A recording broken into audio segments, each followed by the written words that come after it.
after the second round of shots, and then I saw him coming back into the gym with a gun in his hand, and he goes, "Where is he?"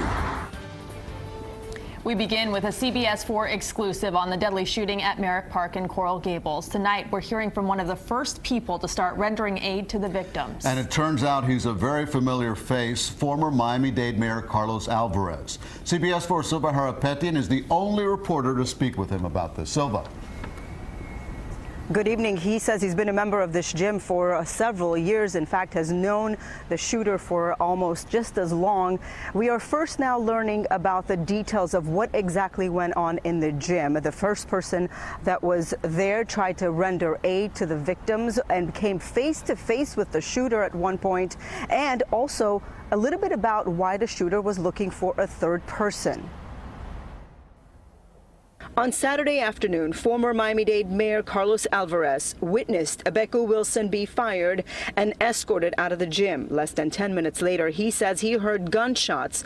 When everyone was running out, Alvarez says he ran back in. Him coming back into the gym with a gun in his hand, and he goes, "Where is he?" Alvarez says Abeku was looking for a man who had been his best friend for 12 years, a personal trainer at the gym, who had in fact delivered the bad news that day.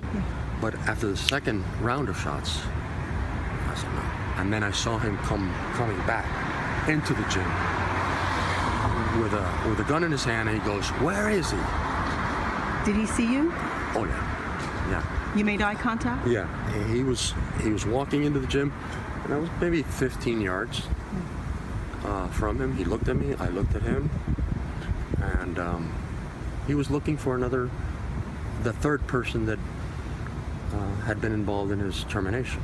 That man heard the shots and ran out the gym. Just moments earlier, police say Wilson had walked in the front door and shot Janine Ackerman and Mario Ortiz.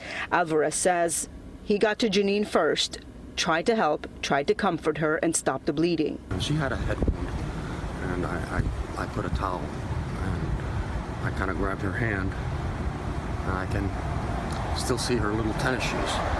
Mario's had a gunshot wound to the back of his head and shot twice in the back. He was talking. First thing he said is, "I can't feel my legs." Both died in the hospital. Wilson killed himself in the gym.